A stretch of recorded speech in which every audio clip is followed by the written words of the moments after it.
Assalamualaikum warahmatullahi wabarakatuh. Alhamdulillahilladzi waqafa wa salatu wassalamu ala rasulillah Nabi Muhammad al-Mustafa wa ala alihi ahli sidqi wal wafa. Asyhadu an la ilaha illallah wahdahu la syarika lah wa asyhadu anna Muhammadan abduhu wa rasuluhu nabiyyan wa rasulan ba'da.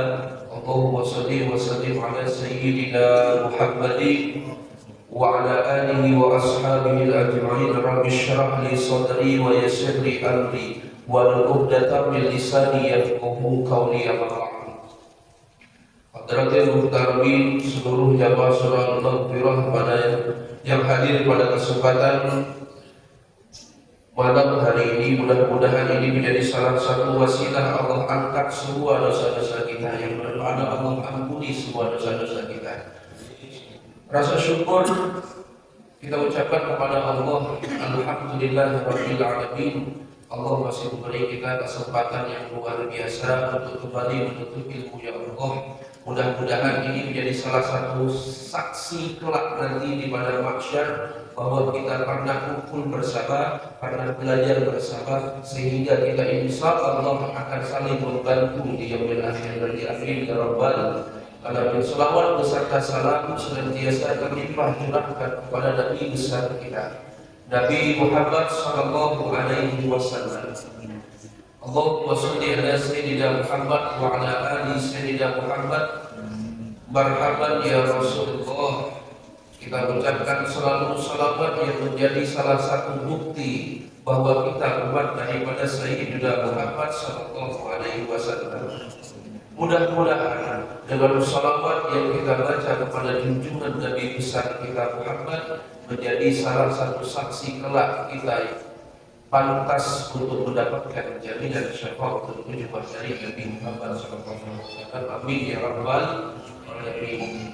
Masyaallah hadirin, melanjutkan kajian minggu lalu, kita masih berada di bab nawaqidul wudu, yaitu hal-hal yang membatalkan wudu. Sedikit kita muqalla'ah kalau musannif rahimahullahu ta'ala wa nafa'ana fi hulumi fid dharain amin ila anqal. Nawaqidul wudu arba'atu asya'a. Kemarin kita telah belajar bahwa yang harus betul-betul kita ingat, yang menyebabkan kita batal wudu itu cuma ada 4 dalam fikih.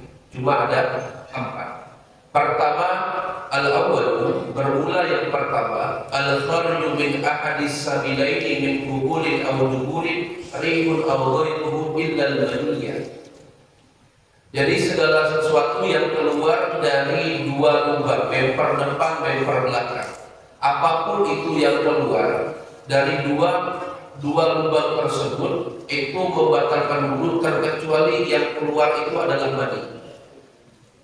Wathani, yang kedua, zawalul akli binaumin aw ghairihi, hilangnya akal disebabkan karena tidur. Hilang akal ini ada 3 derajatnya. Pertama disebabkan karena tidur, yang kedua disebabkan karena pingsan, yang ketiga disebabkan karena gila.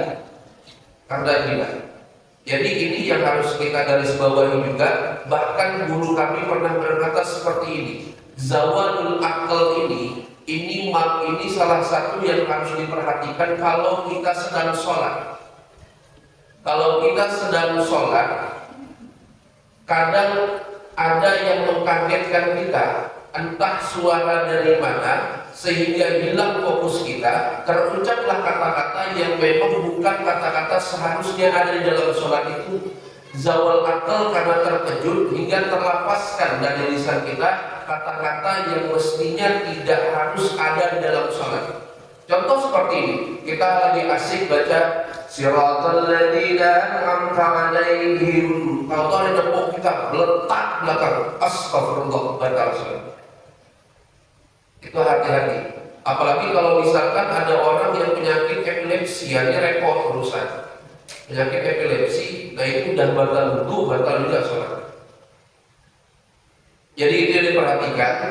Kecuali illa nauma qa'idin mumakkinin maq'adahu minal yaitu yang mana yang tidak membatalkan wudhu saat kita tidur? Duduknya seseorang yang menetap pada posisinya, tidak terangkat pantatnya ini dari tempat duduknya posisinya, maka itu tidak batal wudhunya. Kalau biasanya ini suka kita temukan kalau di hari Jumat. Di hari Jumat itu sering kita temukan kalau cuma sekadar mengangguk-angguk ayam seperti ini, itu tidak batal wudhunya. Karena kenapa? Karena telinganya masih berfungsi, masih mendengar. Buktinya apa? Buktinya kalau sudah amin, amin, dia langsung amin, paham dia.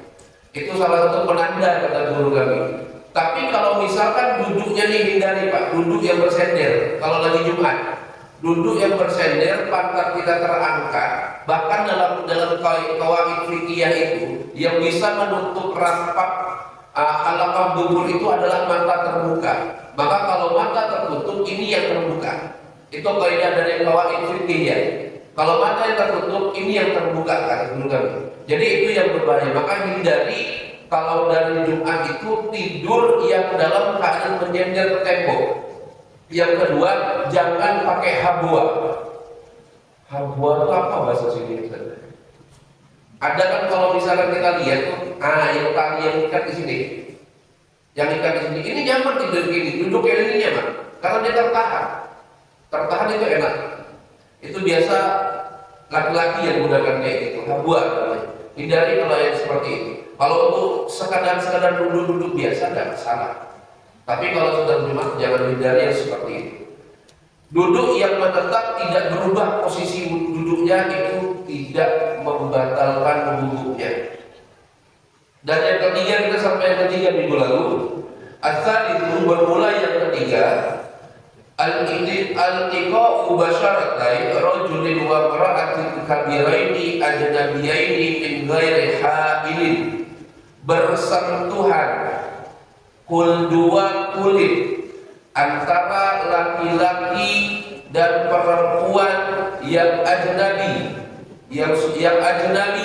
yang kabirain. Pertama sudah dewasa, sudah balik. Yang selanjutnya bukan daripada mahram orang lain. Adanya syahwat, sudah muncul syahwat pada dirinya tanpa adanya penghalang, maka batal wudhunya.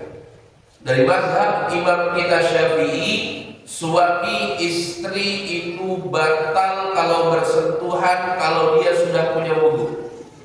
Ada yang berpendapat seperti ini, yang haram aja boleh Ustaz, tidak masalah. Ada yang berpendapat seperti ini. Ini syariat yang berkaitan dengan keadaan bersuci ya, dalam arti kata itu kita berwudu, maka batal wudunya terkecuali menyentuh bagian-bagian yang bukan daripada kulit.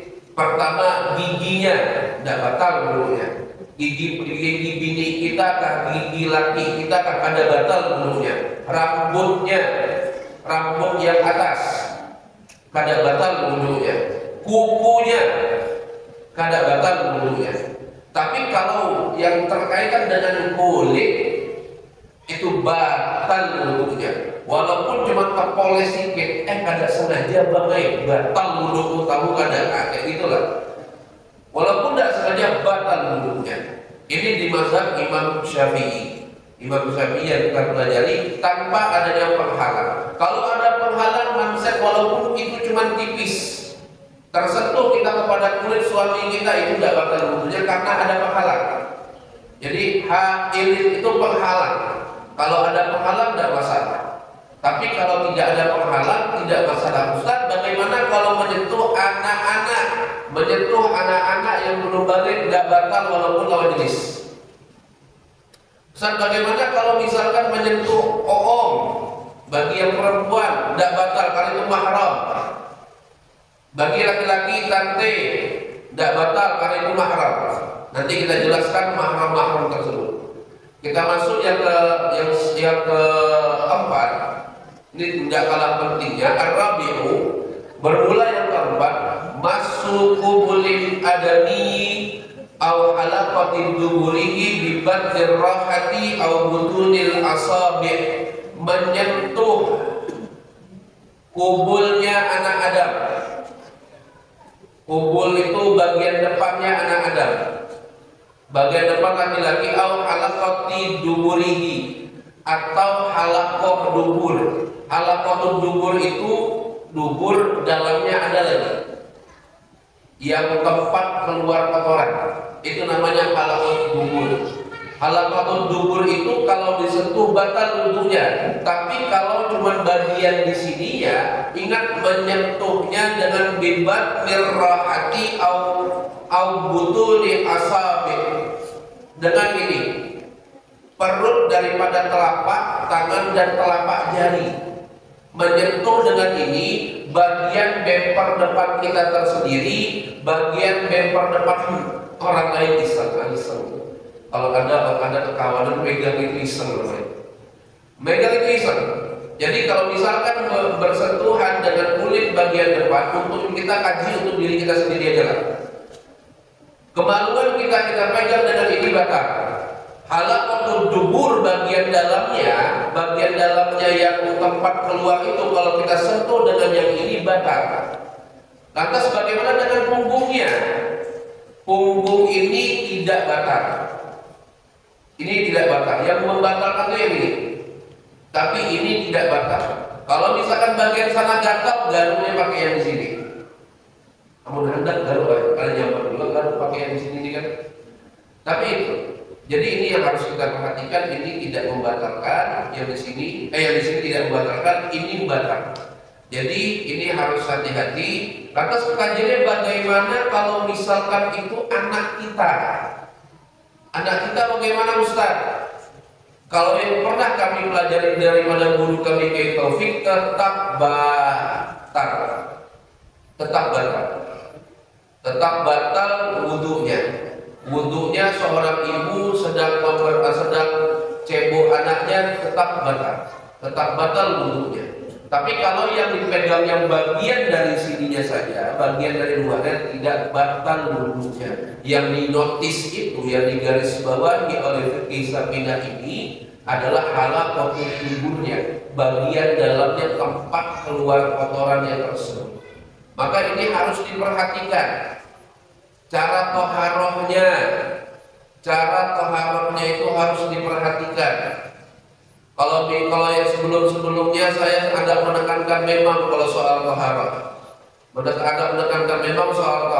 jadi jangan sampai kita ini kayak kebiasaan kita taharahnya itu kayak simbol-simbol aja.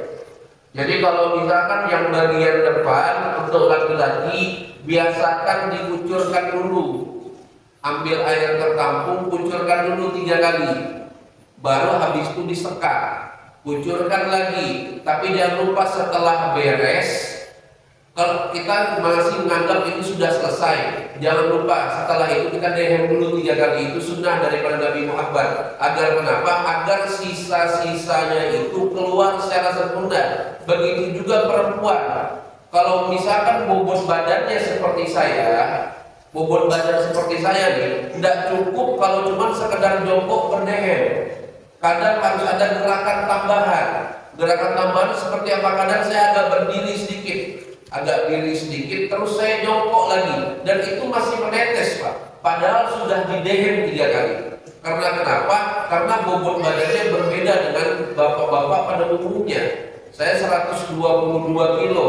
Ada yang sama? Apa? Takajud ke itu? Nah ini beda ceritanya takajud ke itunya. 122 kilo. Kurusnya saya Bapak Ibu 80 kilo itu kering kerontang saya. Jadi ideal berat badan saya pernah tanya, bahkan saya pernah tanya sama dokter, dan hitung sama dokter, berat badan normal saya itu waktu badan masih bagus-bagusnya kayak siapa ya? Kalau Ustaz Syukur agak oversize gitu. Jadi kayak siapa ya? Nah itu kayak abang baju merah yang baru datang. Sterek kayak itu 95 sampai 100. Jadi memang keturunan tulang dinosaurus. Jadi kayak mana lah kayak gitu. Jadi amun orang berpandang ganalnya Ustaz, ya kan ada tamu ulun kurus kayak apa. kayak zombie. Nah, kayak itulah. Kurusnya 80 kilo itu, orang kan berpikir 80 kilo itu ganal. Ampun ulun 80 kilo kering. Nah, kayak gitulah. Kering. Jadi itu, jadi tidak bisa disamakan. Memang karena radius tulangnya agak-agak gimana gitu. Jadi kayak gitu. Kalau badannya udah sebesar ini, tidak cukup dia kalau cuma sekedar jongkok biasa, ngedehem biasa. Harus juga ada gerakan tambahan agak berdirinya, baru begini lagi, baru itu keluar. Bahkan termasuk kalau saya mandi besar. Mandi besar gayanya gaya squat jump. Saya basuhi dulu di atas 3 kali semua, ini 3, ini 3, ini 3, lalu saya jongkok. Saya basuh lagi, ini 3, ini 3, ini 3. Karena kenapa? Nanti ada bagian yang terlipat, itu saya khawatir sekali kalau itu tidak kena dengan air. Repot urusan. Karena kenapa? Itu wajib kena air. Jadi kalau ada yang memang berat badannya agak, saya tidak bilang gede, tapi yang sebesar ini harus diperhitungkan. Karena kenapa? Bagian halak maupun dubur kalau mandi besar wajib basah, wajib kena air, wajib kena air. Cara tahapan perempuan, mohon maaf, ini majelis mulia, karena inilah harus sampai sini. Cara tahapan perempuan sama, dehem 3 kali, dan untuk menyekanya mohon maaf agak dimasukkan sedikit, sedikit aja, jangan banyak-banyak, sedikit aja. Untuk memastikan itu sudah bersih, termasuk yang kalau kita lagi toharoh bagian belakang. Toharoh bagian belakang tidak cukup cuma sekedar cebok 3 kali, tidak cukup cuma sekedar cebok 3 kali, apalagi tangannya dari belakang sini. Kada cukup kayak itu aja. Harus dipastikan bagian halaqatul dubur itu bersih dari, mohon maaf, kotoran yang ada. Karena kadang kita cuma membersihkan bagian luarnya saja, tapi dia tidak mesti harus masuk ke dalam. Masukkan sedikit saja di bagian sininya, agak segini lah. Itu harus dibersihkan. Kalau coba kalau Bapak tidak percaya, coba kalau misalkan setelah toharoh bagian belakang, kalau tidak percaya setelah cebok 3 kali, periksa halaqatul dubur yang di sisi-sisinya itu, pasti masih ada. Jadi harus teliti. Untuk masalah toharoh ini harus teliti. Karena kenapa? Berkaitan dengan ibadah kita sehari-hari. Berkaitan dengan ibadah kita sehari-hari, jangan salah. Repot urusan kita nanti di hadapan Allah kalau toharoh kita tidak benar. Toharoh tidak benar, ibadah sholat kita pun wallahu a'lam diterima apa tidak. Maka ini harus penting betul. Bapak mau ibu, jangan biasakan kalau toharoh bagian belakang cuma sembur 3 kali. Pastikan halaqatul duburnya itu bersih. Tidak mesti harus masuk banyak. Sisinya itu coba jauh-jauh yang sedikit aja ya. Kalau aku masih ada, berarti itu tidak bersih toharoh kita. Jadi toharoh itu setelah disembur kita harus bersihkan pakai tangan. Jijik Ustaz, bahaya punya surah kan jijik. Tapi ini seperti itu toharohnya. Itu yang diajarkan kepada kami. Karena kenapa? Imam Syafi'i ini ikhtiyatnya, kehati-hatiannya dalam mengambil suatu dasar hukum itu luar biasa. Sampai diperhatikan hal yang sedemikian rupa, yang memang sebenarnya itu sepele menurut kita, tapi dampaknya untuk keseharian itu besar, terutama berkaitan dengan ibadah sholat kita kepada Allah. Jadi ini harus dipastikan untuk toharohnya. Jadi kita kembali kepada materi, memegang kubul daripada anak Adam dan halaqatul dubur dengan punggung, dengan perut dari bagian tangan kita dan perut jari jemari kita, ini membatalkan wudhu. Ustaz, bagaimana kalau misalkan ada kena kotoran? Tahu-tahu kita berjalan, kita sudah wudhu, tang kita pakai pula koko pendek, kena burung, apa namanya, kotoran burung jatuh, batal tak wudhunya? Sandarkan kepada 4 yang tadi, keluarnya segala sesuatu dari 2 lubang lubang depan, lubang belakang, kecuali air mani. Hilangnya akal disebabkan karena tidur. Bersentuhan kulit antara laki-laki dewasa dan perempuan dewasa yang bukan mahram. Yang keempat, memegang bubul atau alat untuk bubur. Ada enggak kotoran? Tidak ada. Jadi bagaimana solusinya? Walaupun kita sudah wudhu ada kotoran, tinggal bersihkan nanti di keran. Bersihkan saja di keran. Tidak batal wudhunya. Ustaz, licak jalan. Ini biasa nih, ditemukan. Jalan licak Ustaz. Sarung sudah saya angkat sampai agak di bawah lutut sikit. Kaki saya ini licak. Jangan gara-gara licak karena ke masjid. Sampai masjid bersihkan. Bersihkan saja. Walaupun kita sudah wudhu dari rumah sampai masjid, licak kaki kita, cuman yang cukup bersihkan licaknya tersebut. Selesai itu silakan masuk ke masjid. Wudhunya gak batal. Dan injak kotoran manusia, injak kotoran ayam kah, kotoran apakah, batal nggak wudhunya? Tidak batal. Wudhunya tidak batal, bersihkan aja yang terkena najis tersebut. Itu tidak batal daripada wudhu kita. Jadi jangan lagi ada alasan gara-gara jalan licak, bubulik kita ke rumah. Gara-gara kena itu, kecuali misalkan baju yang kena, ini ada di antara cara-cara membersihkan najis daripada baju kita. Pertama, airnya harus tergenang, baru peletup jatuh kotoran burung. Mau kita jantik, tapi jantiknya ke tempat orang yang ada orang. Repot udah ada orang, kena rumahnya nanti jantik. Yang ini kan najis. Kalau mau ambil air yang lebih banyak, guyur, hilangkan najisnya. Ambil air, jangan kalau suka itu basah mengganti baju. Ambil air yang ukurannya itu melebihi daripada najisnya tersebut. Ambil air 3 kali, dan kalau kita bersihkan saja. Bersihkan, ingat, cium. Ada tidak baunya? Amun ada baunya berarti belum hilang. Warnanya masih ada kada bekas warnanya. Rasanya masih ada kada rasanya. Jilat. Nah, itu amun hendak kada apa, silakan aja. Karena kan salah satu membuktikan najis itu baunya, warnanya, rasanya. Nah, terakhir diputar, dibilang dari itu seperti itu. Jilat. Asap Pak Ustaz, ganti baju dari rumah. Pelit bakar, ganti baju aja, ganti baju dulu, itu udah masalah. Tapi kalau memang misalkan bisa hilang, baunya hilang, rasanya hilang, bentuknya hilang, insya Allah itu sudah suci. Insya Allah itu sudah suci. Itu harus diperhatikan. Kita masuk kepada pasal selanjutnya.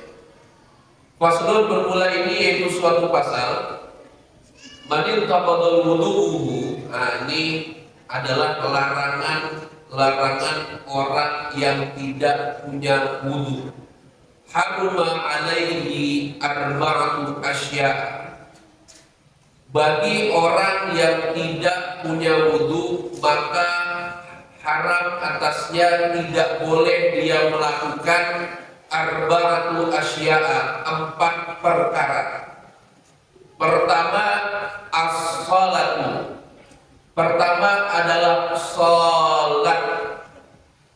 Kalau misalkan wudhu kita sudah tidak ada, walaupun di tengah-tengah sholat, mau dia seorang imam, jangan malu untuk mundur. Jangan malu untuk mundur, jangan gengsi. Kadang-kadang kan dihapaki jamaah kadang ada imam karena gengsinya, karena malunya, dia sudah batal. Anggaplah dia buang angin, batal. Buang anginnya pun kadang kedengaran sama jamaah. Tapi disinilah perlunya kita sadar diri dalam beribadah. Udah batal, kita mundur aja. Di sini ada, itu adalah waktu. Mundur, nanti yang di belakang imam itu maju ke depan imam, silahkan wudhu lagi. nanti digantikan oleh yang di belakang imam maju. Makmum pun demikian. Makmum walaupun ada di shaf yang pertama, misalkan anggaplah di sini tidak ada pintu keluar, tidak ada pintu keluar untuk keluar musola, keluar surau atau keluar masjid, tembus aja ke jamaah. Itu rukhsah, itu tidak masalah. Jangan dipertahankan di situ. Jangan pula ikut sholat, haram hukumnya. Tembuskan aja. Tembus, orang pun ngerti kalau misalkan dia itu keluar dari barisan shafnya, berarti dia batal wudunya. Ada asbab, ada sebab yang menyebabkan dia batal wudu. Nah, ini yang harus kita perhatikan. Jangan gengsi. Sholat ini tidak ada alasan Bapak dan Ibu untuk kita meninggalkannya, terkecuali bagi wanita. Ada haid, ada nifas. Laki-laki, apanya yang haid? Kadarnya tidak ada alasannya. Ustaz Aceh, tinggi. Ustaz Aceh, Ustaz, ada yang mobil di tengah-tengah. Mulut ada bau air, ada pula ada debu. Bagaimana Ustaz solusinya? Apakah rukhsah sholatnya? Kada. Di Majmu' Syahril Mu'azzam, karangan daripada Imam Nawawi, itu ada namanya sholat yang namanya lihurmatil waqt. Di I'anatul Talibin itu ada juga sholat yang namanya lihurmatil waqt. Di Nihayatuz Zain, karangan daripada Syekh Nawawi, itu ada juga sholat yang namanya lil hurmatil waqt. Maksudnya seperti apa nih dalam keadaan momen seperti tadi? Biasanya ini terjadi kalau dalam sedang perjalanan, khususnya kalau di Jawa sana. Kalau sudah puncak macet-macet itu, air ini cuma ini untuk pelepas dahaga kita. Karena ya mohon maaf, misalkan tidak ada lah yang jualan, debu pun tidak ada. Boleh hukumnya kita sholat tidak ada wudu, tidak ada tayamum. Itu namanya sholat lihurmatil waqt. Tapi di dalam Nihayatuz Zain karangan Imam Nawawi, itu sholat lihurmatil waqt itu tidak di awal waktu. Tunggu dulu, mendekati nanti pertengahan waktu, syukur-syukur nanti ada rest area, syukur-syukur ada nanti yang bisa kita buat air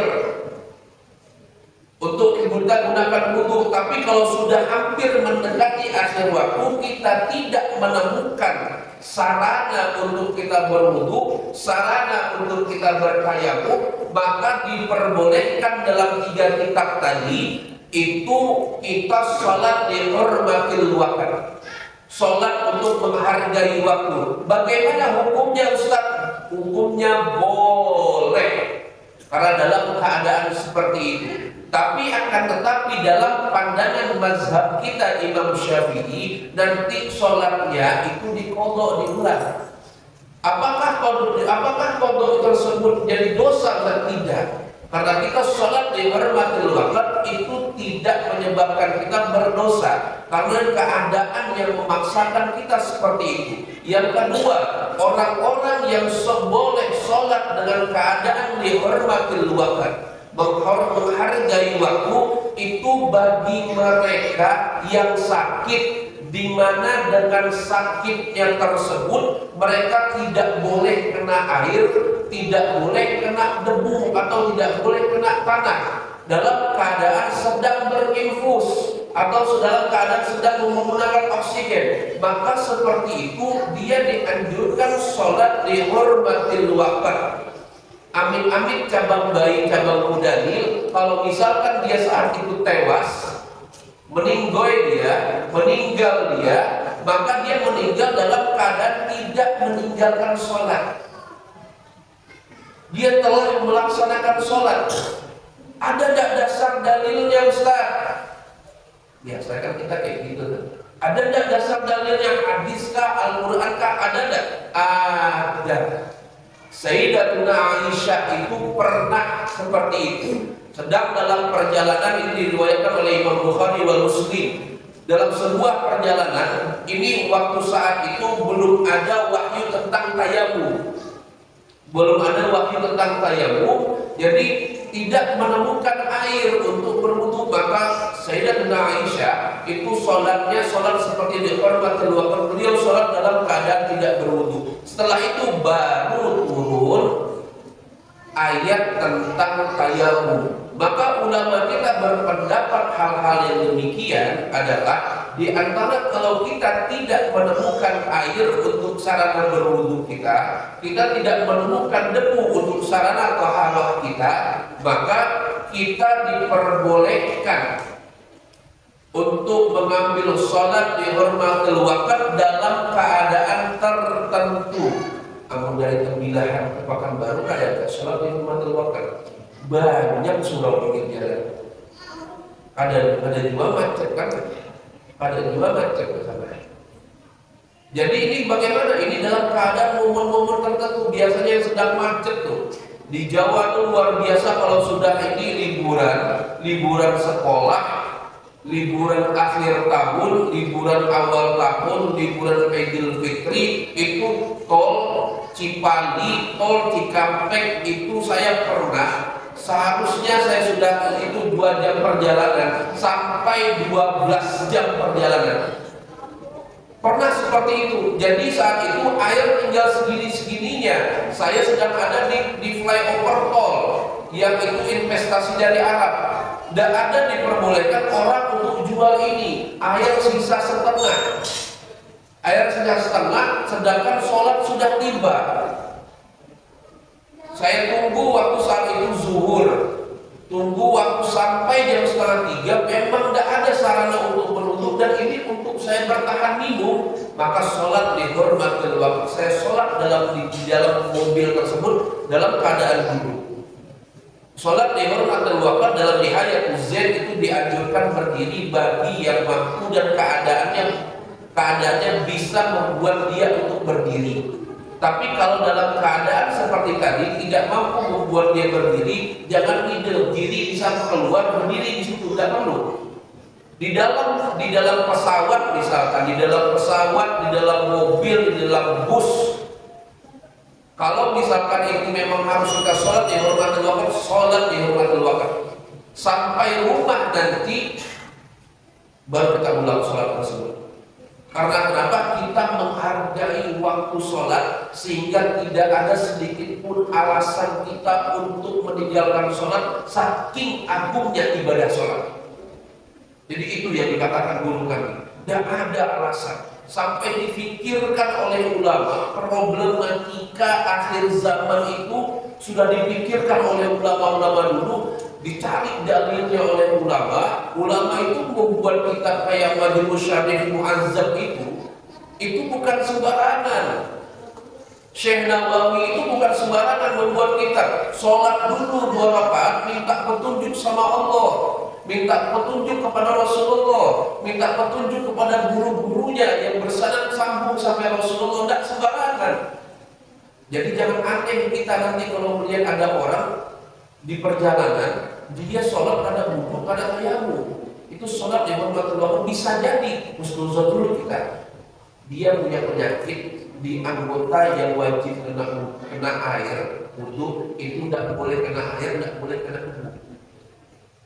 Yang itu salah satu momen yang pernah diajarkan kepada kami. Ini momen saat macet, yang kedua momen saat sakit. Ada memang sakit yang memang tidak boleh kena air, tidak boleh kena wudhu, maka selama sakit tersebut dia sholat di hurmatil waqt. Setelah sehatnya baru dia ulang kembali sholat-sholat yang dia kategorikan dengan sholat di hurmatil waqt tadi. Jadi di sini tidak ada alasan lagi untuk kita meninggalkan sholat. Di perjalanan safar kita dari sini jarak sini ke Pekanbaru, saking malasnya berhenti, ada solusinya yang penting. Jamak takdim itu jamak qasar disingkat boleh. Jamak qasar silakan, jamak takdim silakan, jamak takhir silakan. Ada solusinya agar kenapa? Agar tidak sedikit pun umat muslim ini melalaikan sholat. Sampai segitunya, tidak mampu berdiri duduk, tidak mampu duduk baring ke samping kanan, tidak mampu baring ke samping kanan telentang, tidak mampu telentang isyarat mata, tidak mampu isyarat mata, yuk sholatkan sama-sama. Ya gitu, ini solusinya. Sampai isyarat mata pun tidak bisa, mustahil. Sampai segitunya kita tidak punya kemampuan untuk ke kamar mandi. Ada alasan. Kita katakan sebenarnya ini bab akhir daripada Safinah Munajat. Saya bahas di sini. Tidak punya alasan nih. Misalkan kalau ke kamar mandi, tahu sempoyongan kita. Untuk bangkit dari kasur ini, sempoyongan kita. Karena ada orang yang seperti itu. Karena pernah menemukan salah satu guru kami penyakitnya seperti itu. Ketika kalau sudah sampai vertigonya itu ketika beliau bangkit sini, matanya hitam, tidak melihat apa-apa, langsung goyang badannya sehingga rebah dari beliau. Maka beliau itu di salah satu yang contoh dari guru kami, ketika waktu sholat beliau selalu manggil santri. Beliau selalu manggil santri, minta bawakan air 1 ember.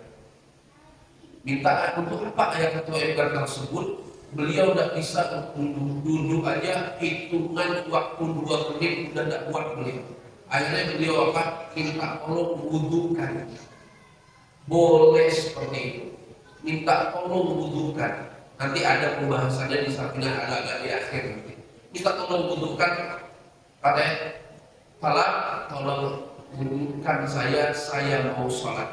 Sholatnya dalam keadaan berletak seperti ini.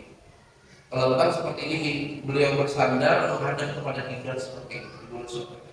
Tidak ada alasan sedikit pun. Bahkan Kiai Haji Amiruddin Albarullah Yarham, itu orang tua dari Kiai kami, itu di akhir-akhirnya beliau tidak bisa apa-apa. Saking pengennya sholat, mulut ini pun susah. Jadi kalau seperti itu ada tanda yang jaga, biasa itu ada santri yang jaga. Beliau selalu betok kasurnya.